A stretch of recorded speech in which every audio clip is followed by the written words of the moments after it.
Welcome to KATHYSRIGHT.com, your pit stop for the conservative mind, heart, and soul. Today you get 3 patriots for the price of 1. Today is Tim Enlow, border specialist, security specialist. He's been a few places and seen a few things, and I consider him an expert on border and security issues. Also, Bill Robinson, columnist for Newsmax as well as RedState. This should be good. Welcome to Kathy's Right. Hi, Bill. Hey. This is Tim Enlow. He's a security specialist. Tim. Nice to meet you. Nice to meet you, Patriot. He has been everywhere and done everything, Bill. Oh, I don't know about all that. I want to hear an occasion. I want to hear all about it, and I want you to educate me, and then I might pipe in with the occasional comment. I don't hold myself. Kathy holds me out to be an expert. I don't know if I hold myself out to be one. Well, you've been down there a lot, right? I have, yes. I have been down to the border a lot, and I was telling Kathy my experience down there kind of began in the 80s with the National Guard down on the border, working Task Force Guardian down there. Awesome! Wow. So you were down in the Reagan years? Yep, I sure was. Yeah. Was it any better under Reagan than other Democratic presidents? It was, yeah. I would say it was a totally different. It was a totally different dynamic. I mean, at that point, we were focused on the drugs that were starting to become an issue that we're starting to come across, and but I never saw the waves of humans that we're seeing now come across. Right. It was smaller groups, you know. A big group back then was considered 30, 35. That was considered a big group, you know, of people coming across. Yeah. My God. Well, I don't want to take anything away from Kathy's production. Oh, no, we should all chime in. I just think that we have so much we can learn from one another. And I think that's the whole point. When people get together, we stopped talking about the important things and people started to talk about all the shallow things. Meanwhile, all the really gross stuff was happening and they were getting away with it because everybody felt uncomfortable. I agree with that. So Tim, not only that, Tim has been, we'll get into that later. But right now, Tim, how do you see the present situation at the border? I mean, I remember the last time we spoke, you reminded me that the tents had moved, remember? Right. The COVID testing sites, right. Those were taken down, at least in McAllen, Texas, they were. They were no longer COVID testing at that point, at least not in the tents. What they had done is they had started bringing in this ambulance service, basically, that I don't know, my guess is the federal government is paying for. And they set up a second building across from Catholic Charities USA. And that's where they were doing some of the testing, the COVID testing in. Now, again, it doesn't seem to matter if they test COVID positive or not. The only difference is which hotel they go to. They have hotels specifically set apart for COVID positive illegals, and then they have hotels set up for non-COVID positive peoples, right, for the negative ones, right? And the only difference really is that there's about a 1-week delay in the journey, right, for those who test COVID positive. So they kind of have to stay in a hotel for about 7 to 10 days, and as soon as they test negative, then they're allowed to continue on their journey with the help of Catholic Charities. They're still using those buses? They are still using the buses. And, I also, since you and I talked last, I went down to document the huge Haitian crisis that we had down in Del Rio underneath the bridge there, right, where they had 16,000 Haitians crammed into a camp literally underneath the International Bridge in Del Rio. Oh, and that was terrible. Yeah. And so once that became public and the media made a big hoopla about that, we started then seeing them bring the buses in around midnight-ish. And everything they do is under cover of darkness. You know, they do not want any light shed on any of this. And then starting at around 1 a.m., those buses would start filling up and they would take them, not to deport them, but they would take them to San Antonio, El Paso, different places, and then they would slowly start trickling them out from places where there was less media attention. And what about the unaccompanied children? Are they getting a lot of those still? Because I saw a lot of men.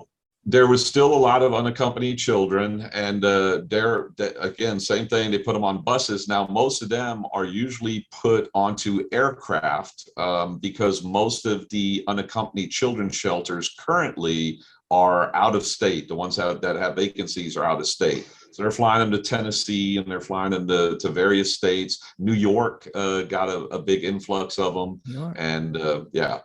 And again, these flights all operate at night, all from midnight till about 4 or 5 o'clock in the morning. They do not want any attention drawn to this.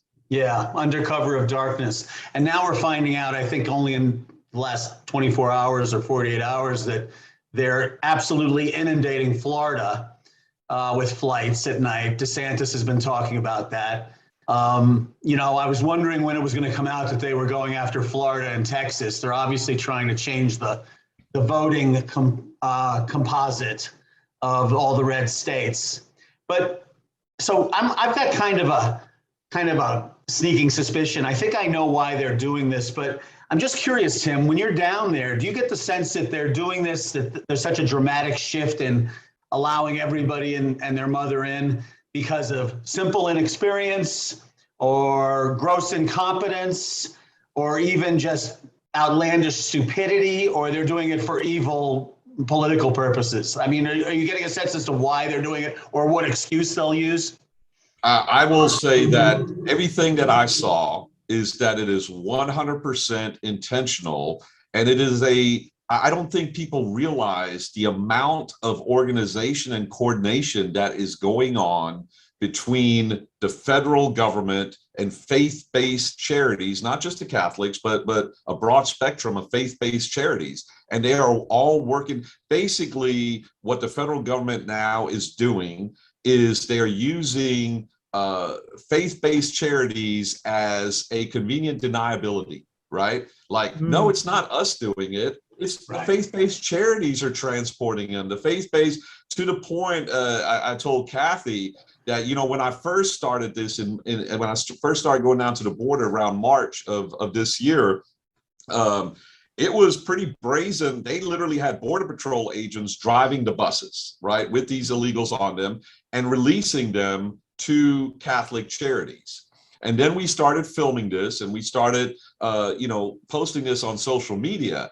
And then the next time we went down to the border, they were using the exact same buses with the exact same serial numbers on them, but now they had guys in there with a uniform and just a simple patch that said armed transport officer.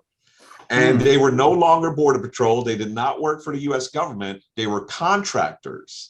And so that's another cutout that they now included for deniability, that it's not the federal government involved, it's private contractors, and it's faith-based charities, but it's all organized through the federal government. Well, I want to dig a little deeper on this faith-based charities, and which essentially means to me like church organizations, kind of basically. Right. And I'm curious. So it sounds as if their strategy with that is to use them much like an ISIS or an Al-Qaeda terrorist might use children or a hospital or a school to shield themselves, right? Like, we're talking about the most spineless cowards ever on the face of the earth. Sure. And so they're using these faith-based organizations, and that leaves me wondering whether the majority of these churches are allowing themselves to be used because they're just unaware that they're being used to change the political landscape and make put the Democrats in power forever, or whether they truly think it's kind of it's kind of important to be humane and let everybody, as many people as we can in, and, you know, that kind of thing, whether they're doing it for real altruistic reasons or whether they're actually in bed with the Biden administration on this. Well, I will tell you that Sister Norma Pimentel, who is running things down in the Rio Grande Valley for Catholic based charity down there. She has met with very high level, all the way up to Nancy Pelosi, Democrats, right? Now, her boss, and I forgot her name, I believe it's Martha, I can't remember her name, but the head of Catholic Charities of the whole United States, she has met with Kamala Harris. And there's pictures of that meeting, so that's what I'm saying. This is absolutely orchestrated. And I think, to answer your question about, are the church just trying to be helpful? Well, we know that the Catholic Church specifically has advocated 100% for completely open borders. They do not believe in borders. So some of that is religious dogma, religious doctrine that they believe in. But the other thing is, let's not forget the amount of billions of dollars that have poured in to the Catholic Bishops' Council and other faith-based charities for what they call refugee resettlement, is what it's termed under. And they are handsomely compensated for resettling these refugees. So there's 100% a financial incentive for the churches to get involved in this trafficking of migrants. Of course. I mean, what church can afford to feed all these people? Yeah. That's and like I said, shameful. when you look at the numbers, to give you an example, Bill, when I was down in McAllen, in that one small Catholic Charities RGV building at 15th Street, right across from the Greyhound bus station, they were having 1,000 migrants in there at a time. Now, when you do the math on that, for, like Kathy said, for meals, they're giving clothing, they're giving airplane tickets, they transport them to the McAllen International Airport, all these different things. When you add that up, we're talking millions of dollars a month operation. And that cannot run off of donations alone. There's no church in the world, including the Catholic Church, that makes that kind of money off donations where they could keep this going indefinitely. This is absolutely compensated through the federal government. I think it's shameful.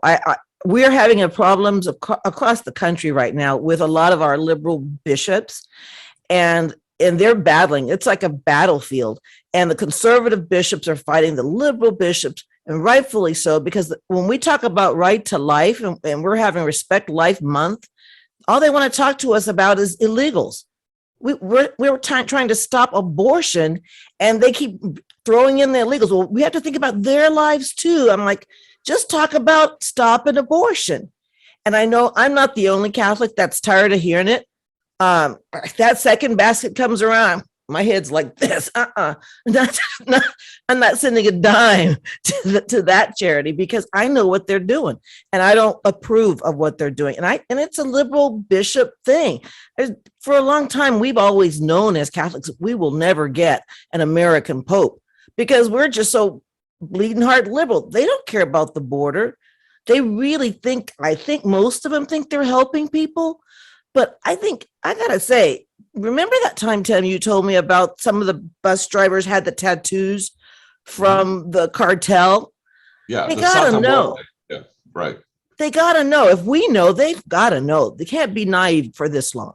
Keep on listening to Kathy's Right after this message. And just like that, we're back.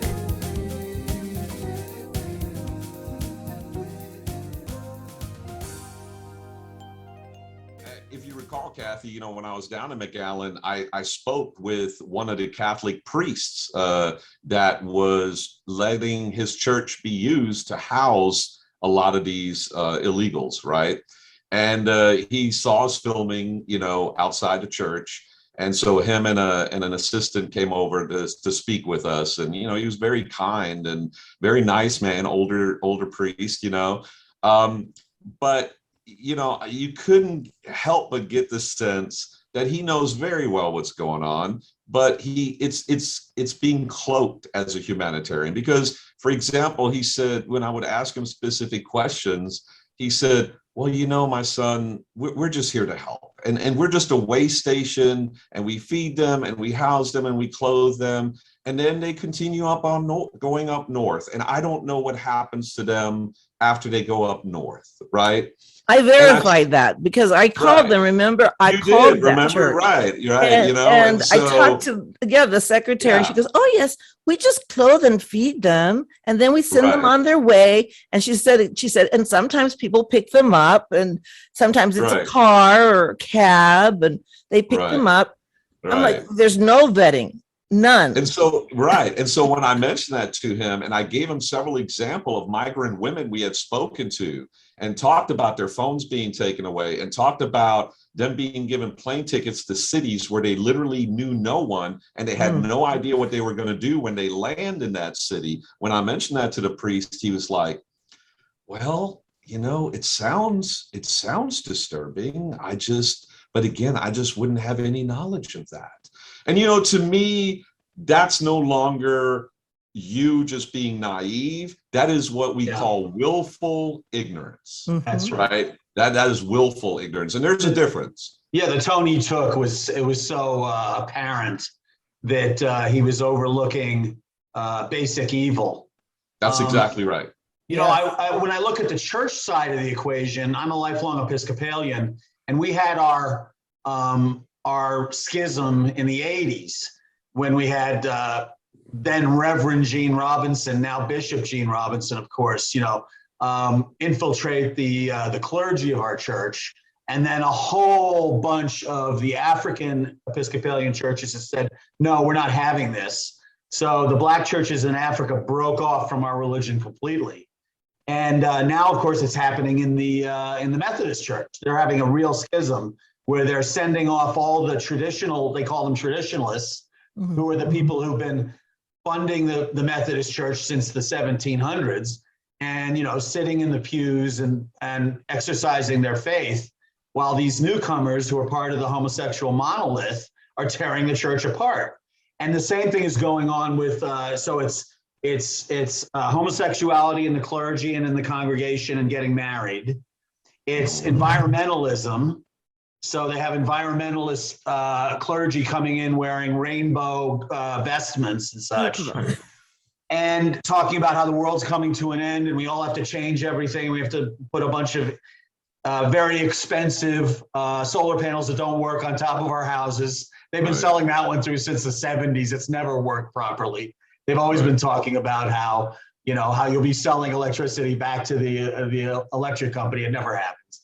And then of course, the open borders, we have to, Christ said we have to take care of the littlest of these, and, they're all our children and we have to let everybody in. But it all flies in the face of wisdom. It really does. And logic.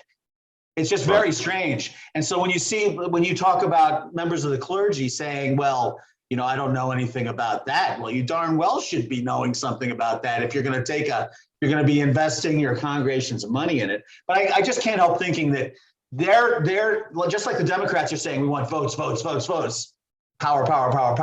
The church is saying, in light of the graying of the congregation over the last several decades and the kind of vanishing of the congregation, the way that pews are getting emptier and emptier, they're saying, this is our only chance to put butts in the pews. And so it's kind of a marketing opportunity for them in a twisted way. Right. Yeah, it's when I look at a lot of the faith-based organizations and the churches, their positions on this whole immigration and everything, what I fall back on when I speak to them is the old parable from the Bible where, give a man a fish and you teach, you feed him for a day, but teach a man to fish, right? And he eats for life, right? Yes. And so to me, I'm all about compassion. I'm all about helping people, but I'm about helping people to help themselves. And I think that many of these countries could prosper if we adopted that attitude and help them in their own country, right? And to be successful. The answer to me is not mass migration to one place that's just currently looks like a better option, that looks like the greener grass, right? But I just don't think that's a long-term solution for the world. And that's something they don't want to discuss when you start with this kind of conversation with the church, they pretty much want to abandon the conversation pretty quickly. Well, they always say, not always, but several people will bring up, they'll say something to the effect of, well, Joseph and Mary were refugees. Well, they were not. They were law-abiding citizens. They went to report so that they could be counted for the census for tax purposes. Exactly. So that they were following the law. There was no such thing as them being just refugees. That's a big lie right there. And then also helping them where they are. I think we should do something like that. However, I don't trust the system as it is in place right now. Right now, that means cutting a check. And El Salvador, where that money will end up. In fact, the president of El Salvador was on Fox News one night or day, and he was very sad and talking about that. Basically, they're losing their entire workforce. That all they've got left there are a bunch of old people who can't work, and all the young people who could produce something. You have to produce something as a country to survive, and if they're not producing anything, they're going to die, basically. Yeah. And, now, especially, we look at, the Biden administration now talking about, we've heard figures thrown around of $450,000 in reparations per family that got separated, while completely ignoring the fact that Biden's current policy is leading to willful separation on a grander scale than we ever saw under the previous administrations, because now these people are fleeing in ever and ever greater numbers. I mean, right before the podcast, I looked at the current figures for 2021, 1.6 million Border Patrol encounters with migrants for 2021, right? Whoa, that's like several cities.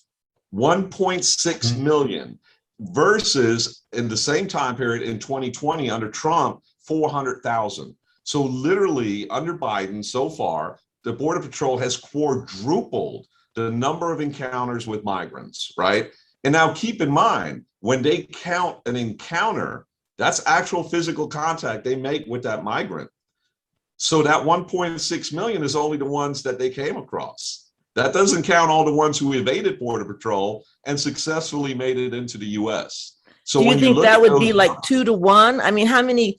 The numbers that I'm seeing is between 2 to 3 migrants make it in for every one caught is what I'm seeing. So those are the gotaways. Right. And so when you look at those numbers, it's absolutely staggering. Just this year alone in 2021, the numbers that have flooded into the USA. Yes, and the numbers, you can never trust a Democrat with any numbers. That's my new policy. Anytime there's numbers coming out, you can just ignore them because they've been reduced or undercounted by at least 50, if not 100%. So they're talking about a $450,000 payment to aliens who have been separated from their families. Look, I have compassion too, but it's got to be justifiable and it's got to be vetted out. Certain compassion for people who are really suffering. I have lots of compassion for people like that. But when he's talking about $450,000 to immigrants who've been separated from their families and nothing else, we hear nothing about what qualifies, how it's our fault, why the taxpayer should pay for it, any of that. And then, all of a sudden he calls it garbage. He's just getting himself in trouble right now. Nobody's believing him.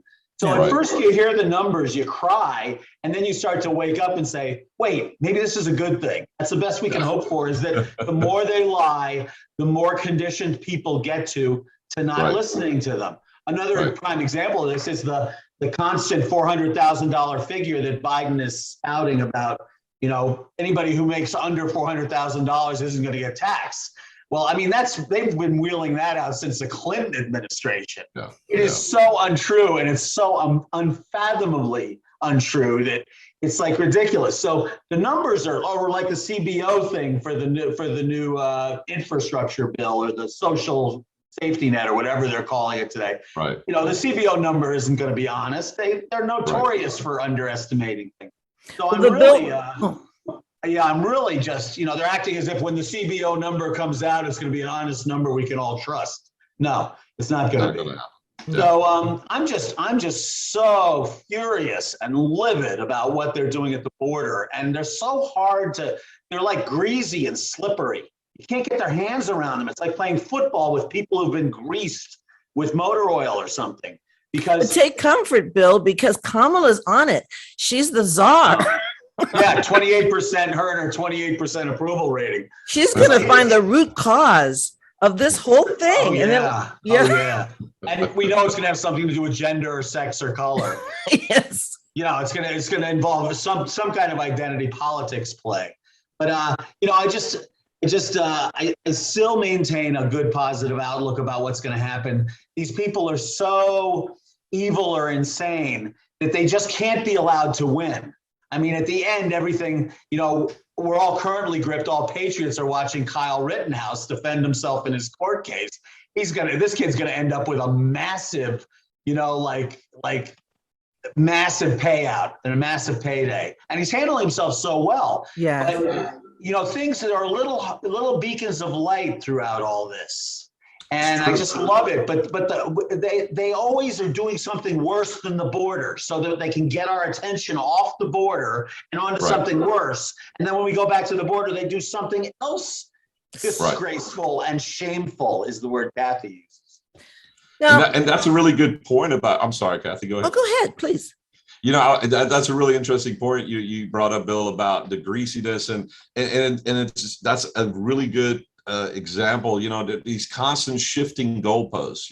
The U.S. Supreme Court orders that the Biden administration has to reinstate the Remain in Mexico policy. And then you look at Mayorkas and the games that he's playing. First, it was like, well, we're going to appeal. Then it was like, okay, we don't have appeals. Okay, we'll institute it in a few weeks. And then it was like a few weeks more. And I don't know if anybody else has heard, I still haven't seen any evidence that they have followed the Supreme Court's ruling and reinstated the Remain in Mexico policy. Everything they're doing is unconstitutional. Everything. Yeah. This open border is unconstitutional. It's his job to protect our borders, our sovereignty. But they're not doing it. They're not even taking it serious. Keep on listening to Kathy's Right after this message. And just like that, we're back.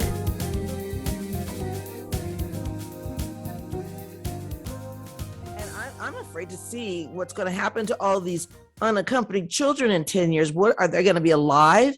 What's going on in Oregon is, I have to tell you, I spoke to a CPS lady and she pretty much laid it out. She goes, now with these unaccompanied minors, they're not even required to get an ID from the sponsors to find out who they are, or even to ask what country they're from. Imagine that for a moment. Yeah. And she goes, or even if there are other adults living in the home, she's not allowed to ask about them either. So you're handing these children off to strangers. No DNA test, no paperwork really. And now if our kids were endangered, kids that they got taken from their parents and they went to an American family, you'd have to show all sorts of ID. You'd have to prove that you could pay for your apartment. You'd have to show your registration for your car. You'd have to do you have to show where your guns are in your house and make sure they're all locked up. But with these particular children, they're not allowed to ask. That bothers me. Sure. Me too. And just a quick Bill does have compassion moment. I care about these children too. And I care about the honest, decent people that are caught up in the tidal wave of criminals and cartel people and really dishonest scum. And what happens is, if I was really smart and I was down in Mexico and I wanted to get to the US, I would not take my whole family and put them in the middle of, pay a lot of money to cartel people, and then put my whole family in the middle of some caravan. I would not do that. Because it's too dangerous. You don't know what's going to happen to your children when you get over here. They're going to put you working for them until they say your loan is paid off or whatever it is. I mean, it's a horrible thing. But I do worry about the children. Nancy Pelosi's always like, it's about the children. It's not about the children with her. She doesn't care about those kids. I care about my children. I care about my grandchildren now. And it's just disgusting. There is a child sex trafficking ring in the United States and all over the world, particularly in Europe and some of the other countries around the world. It's really awful. And these people need to be electrocuted, and I'll throw the switch. But the kids that are coming through unaccompanied, God knows what's going to happen to them. I hope God protects them. I hope he does. And I can't even fathom that. That's the part I can't wrap my head around. We just had Halloween, and my wife and I followed our kids to every door. And I mean, we never let them more than 10 feet out of our view. Yeah. And the idea of sending a child unaccompanied on 1,000+ mile journey through such dangerous conditions, and you're trusting the cartel to do it. Yeah, and criminals. Bill brings up a good point, and we've confirmed that. We have confirmed that by talking to migrants that, absolutely there is a debt for most of them that is still owed when they arrive in the U.S., and that cartel absolutely will collect that debt. And that's another thing the church doesn't want to talk about, or the government, the federal government doesn't want to talk about, is the dirty little secret that so many of these people will be exploited as bad or worse in America than they ever were in their country of origin. And that's the dirty little secret nobody wants to talk about and nobody wants to really dig into. Shame on the charities for being a part of it. I mean, I could see if you were helping them in their homeland, or how about helping them when they get off the bus or that train when they're going to be victimized and exploited? How about helping them then? Don't be a part of this well-oiled machine of the cartel cooperating with the charities, cooperating with the government. It just sounds sordid. It's horrible. And that's one of the questions we actually presented. We asked Sister Norma Pimentel. We're like, do you ever follow up on any of these people you're buying plane tickets for? Do you ever follow up on them? And she wouldn't answer the question. And because they don't. Then you're complicit with whatever happens to them. And I agree with that. In my opinion, if you're a part of a crime, if you stood by while the crime was being perpetrated, you're accessory to that crime. So, I mean, I could see it's sort of like being a person, let's say, I don't believe in slavery. I just fed them on the slave ship. Mm-hmm. You're still working for the slave ship. So you are a part of the slavery. So I think they're bringing slavery back, Kamala. I just run one of the way stations where they stop and, where the slaves spend the night, before they get taken to the country where they're going to be enslaved. I mean, that doesn't wash. That doesn't hold water. Amen to you both on what the things you've just said. I mean, there are a number of dirty little secrets besides the exploitation of most of the people that are coming over, besides the horrible things that happen to children if they're sex trafficked, and a lot of them are. There's also this dirty little secret of kind of like, oh, they're all coming over seeking a better life. Well, that's great. I think the unfortunate truth is that most of them are going to end up on welfare and have a hard time learning the language if they want to learn it at all. These are not super educated people. These are people who lead simple lives and are poverty stricken in their country, and sending them all over here and then giving them a plane ticket somewhere. I mean, that's insane. I mean, that is like really based on what Joe Biden and Nancy Pelosi and Kamala Harris see as the areas where they need to shore up their voting base. I mean, it's one of the rottenest things ever. Another dirty little secret, I'm wondering if you have any direct evidence or you've heard anything about this, Tim. Has anybody mentioned to you, or have you gotten any whisperings about George Soros?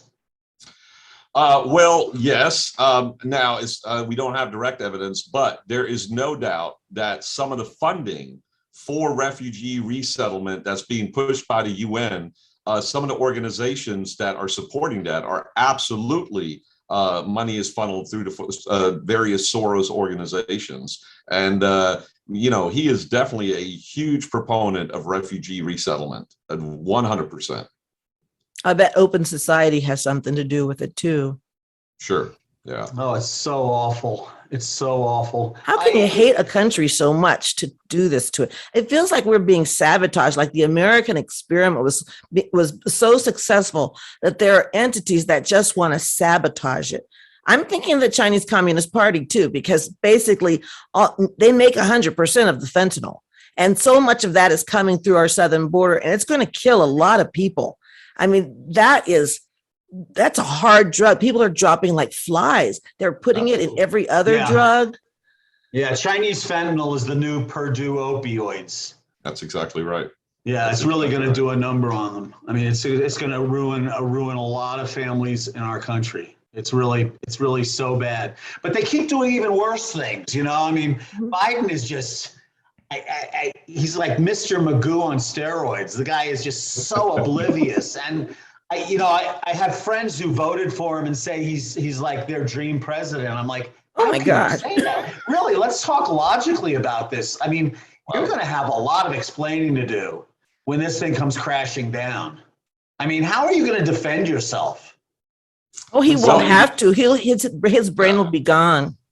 Well, I think I found it very interesting. Me and my wife talk about this a lot, is the fact that, some of her friends who were liberal during the election year, during the run up to the election last year, I mean, her friends were on social media every single day demonizing Trump and praising Biden, and we can't wait for Biden to be president.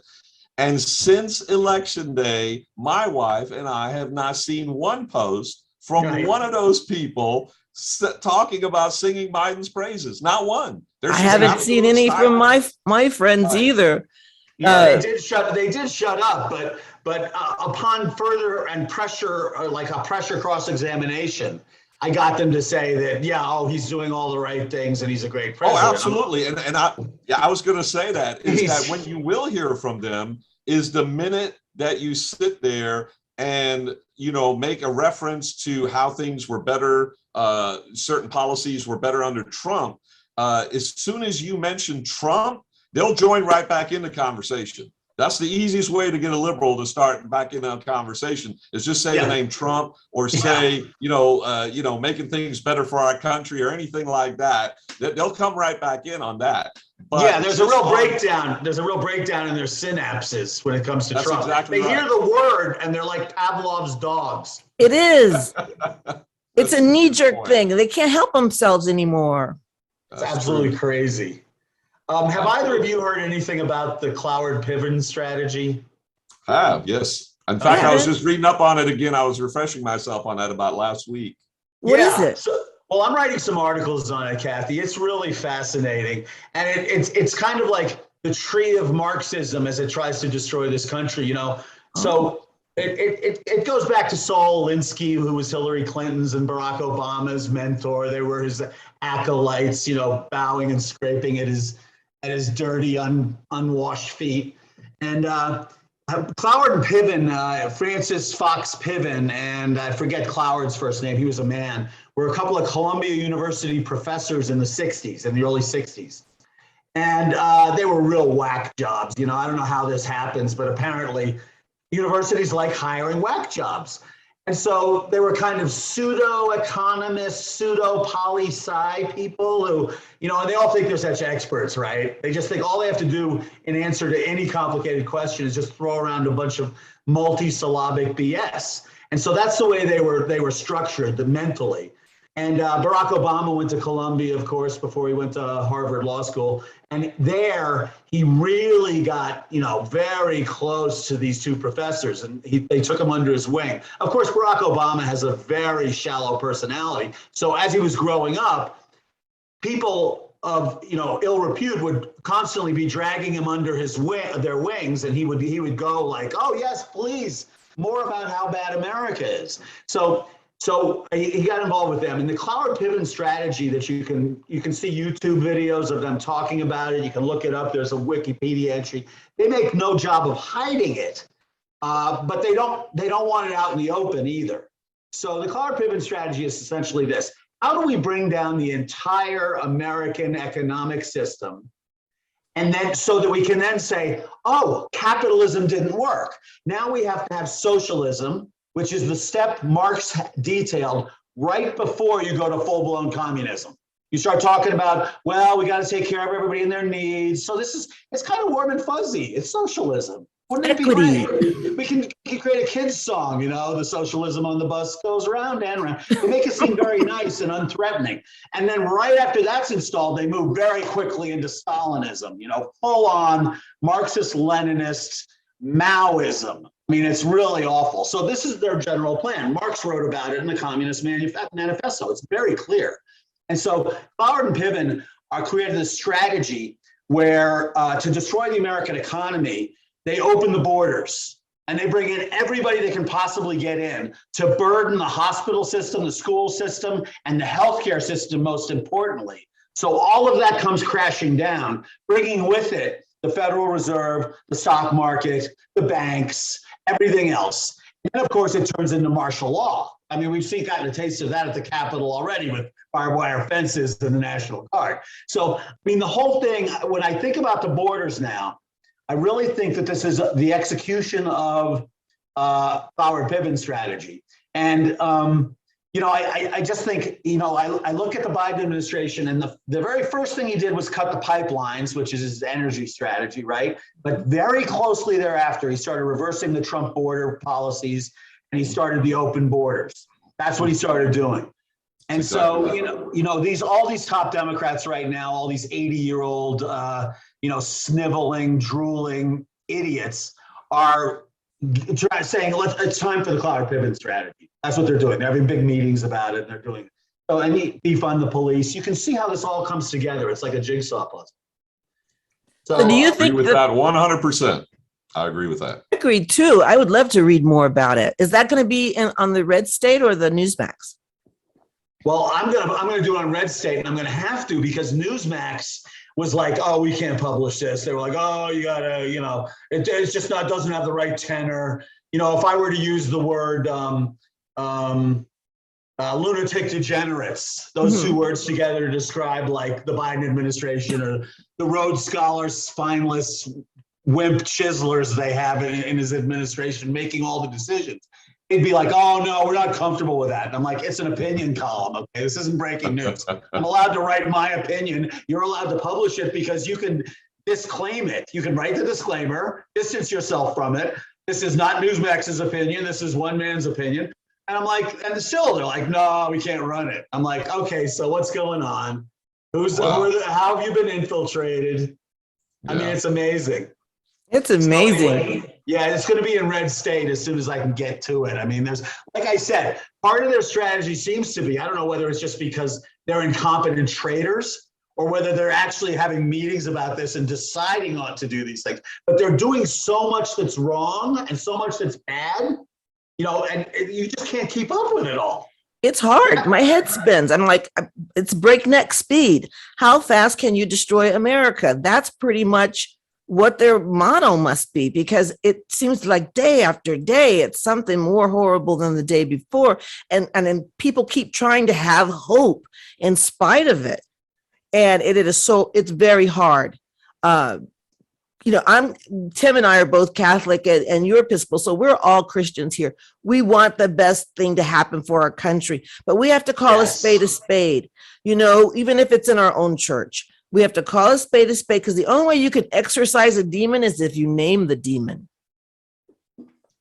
And, I think that whole thing about the breakneck speed, I think that I don't think that's accidental. I think that's absolutely by design, because they feel like if they attack on, 100 fronts and people only catch, maybe 40, 50% of those attacks, well, 40, 50% still go through, right? Mm-hmm. And I think that's kind of their strategy, is that, look, we're going to keep at this as fast as we can, because there's no way they're going to have time to mobilize effectively against everything at once, right? And that's always been one of my, and it was, to me, it became very apparent during the election year, is that the difference between the Republicans and the Democrats were that the Democrats had such a better long-term game plan, whereas the Republicans were playing the short game.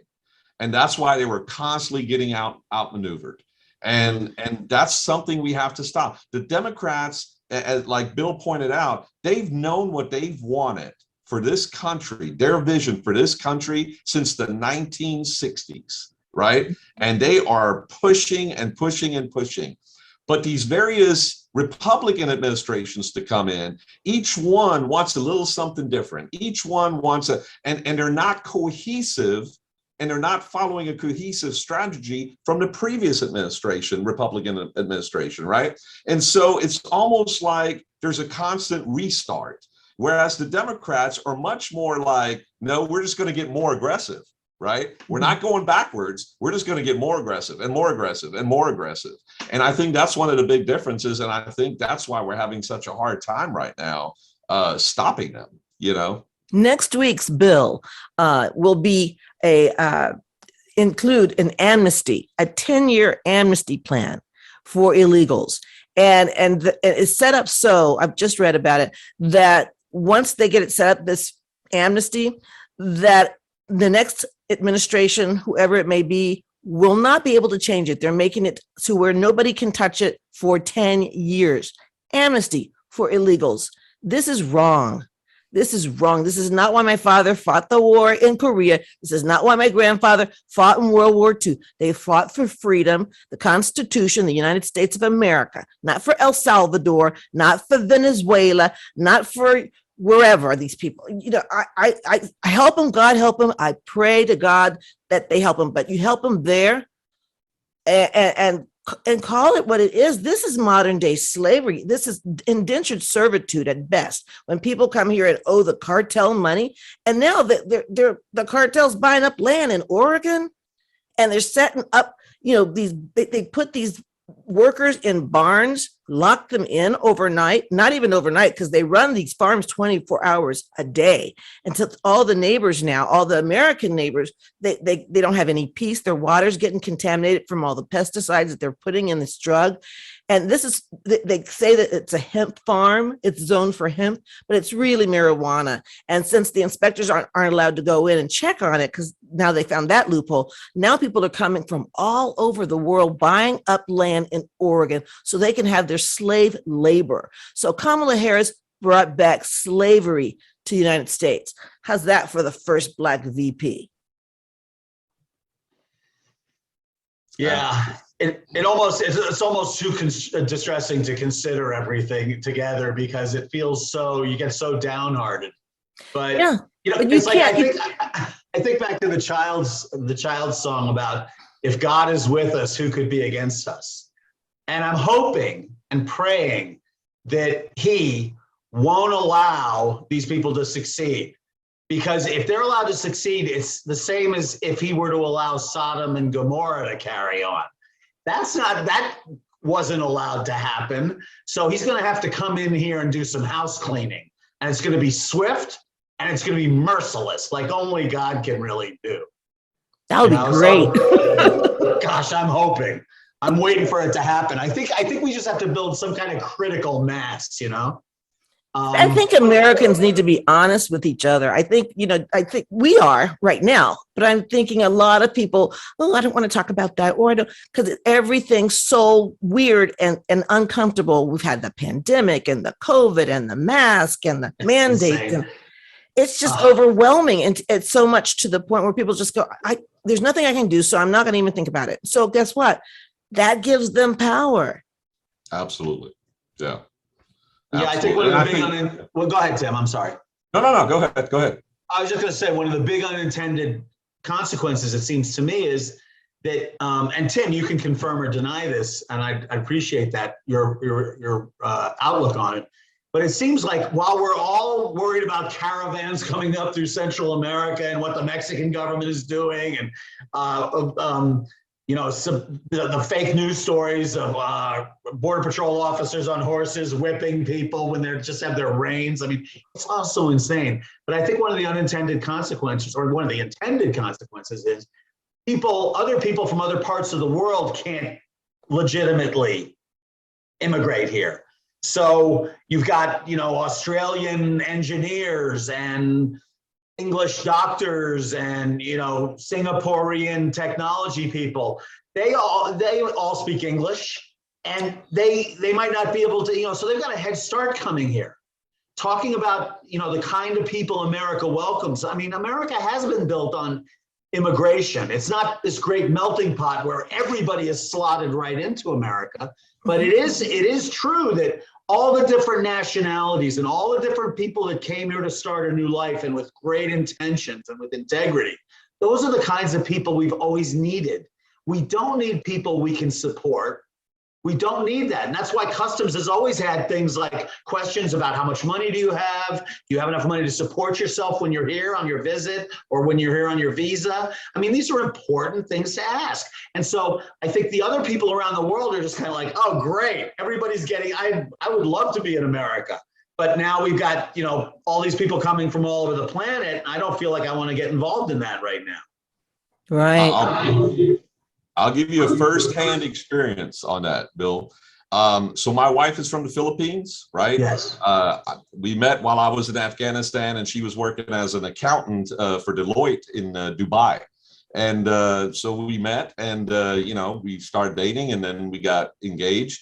And so when I wanted to bring her to the U.S. to get married, like you said, they put her through the ringer at the consulate, right? And I had to provide proof with pay stubs, how much money I was making. She had to sign statements at the US consulate promising not to go on any government assistance for 5 years after arriving in the US, or her green card would be revoked. She was told that by the US consulate in writing, right? So, luckily, I was making good money, and she had a 4-year degree, and she was working as a CPA, and they allowed her to come. But here's the thing. So she comes over, as soon as she gets her work authorization, she gets a job, goes back to work, and we decide we're going to have children. So we have our first son together, and she wanted her sister, who we had just finished paying for to go to college and get her 4-year degree. Her sister had just gotten her 4-year degree, her younger sister. And so she wanted her sister to come over after our son was born to see her baby, right? And the American consulate in Manila denied her sister 5 times to sit there and come over to the US. And the reason they kept giving was that she was a risk not to return to the Philippines. Even though all her family is still there, other than my wife, her father's still there, brother's still there, aunts, cousins, everybody is there. And we were so frustrated. To this day, we have not been able to even get her a visa to come over as a tourist, just to come see us for 30 days. They won't sign it. They won't sign it. That's where the rubber meets the road, right there. That's why it's so despicable what they're doing at our border. And so to my wife, when you mentioned immigration, it's like fire and flame starts shooting out. He's like, listen, I don't want to hear about one person coming over across that U.S. border at Mexico until my sister is allowed to come here to visit, my children, And like I said, her sister, 4-year degree, never been in an ounce of legal trouble or just nothing. And, to be denied and say, and the other thing they said, you're a risk not to return, and the Philippines is considered a high-risk country. And I'm like, a high-risk country versus Colombia, Haiti, Ecuador, El Salvador. But these are the games that the U.S. government plays, and we certainly don't understand. Well, Subic Bay, Clark Air Force Base. I mean, come on, right. we had major presence there. They were a huge partner of ours. And I'm just so sorry to hear what you and your wife have been through, Tim. That's an outrage. And I apologize to you for all Americans and I can't apologize for this American government. There's no apology for them. There's no excuse. There's no rationale. They just, this is part of what they do, right? They make Americans feel less respected, less powerful, more cowed, more down and downtrodden than people who come here. And just for instance, one of the things I'm sure, having her sign something that says she's not going to be on government assistance for 5 years, Are we doing that at the border right now? I want them signing exactly. 5 year, because look, many fewer people would be coming if they were signing these 5 years. They'd be saying, wait a second, I don't know, let me turn around and go home. If I got to wait 5 years, forget it. They wouldn't be here. Right. So they're not even adhering to the policies and the laws of immigration. And that's one of the most infuriating things, is they just have ignoring court decisions about abortion, ignoring court decisions about vaccinations, just ignoring all the court decisions. The Supreme Court is there as a checks and balance against the executive branch and the legislative branch. Have we forgotten that? Did we forget civics in 5th grade or whatever? I mean, you mentioned Afghanistan. Were you in the military there?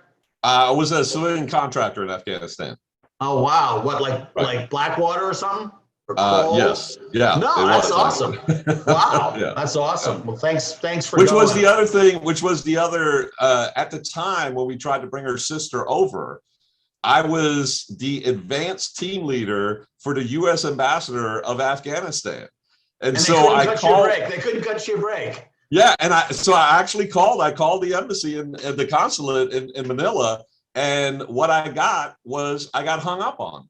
When I tried to talk to them about the case, they said, we do not discuss with family members of visa applicants the status of their case, and then they hung up the phone. It's just mind-boggling. Wow. Well, you and guys, like you said, to me, it's not, to us, look, our life will go on, and her sister's doing just fine over there and has her own family there now and everything. And that's not, but like you said, it's the fact that if you or not me or Kathy were to blatantly violate law after law after law, we'd already be in a prison cell by now. and our children would be separated from us. But somehow these guys in Washington continue to get away with this without any kind of consequences. And, I just don't know what that spells out for the future of this country, Well, we're going to see, won't we?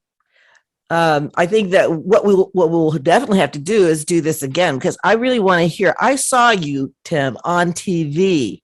I was watching Patriot Purge, Tucker Carlson's special, and there you were, January 6th. I've got to hear your story about that. Would you mind coming back and talking about it? Sure, absolutely. Okay, great. Because I loved it. I'm like, oh, there's my friend. I froze it and took a picture. That was an interesting day for sure, in a lot of ways. I bet. I was very proud of you. Anyways, thank you both, Bill Robinson and Tim Enlow, for being on KATHYSRIGHT.com. I'm certain I'll see you again because we have a lot more to talk about. Great. So God bless you, and God bless America. God bless you. God bless. Thanks. Okay, thank y'all.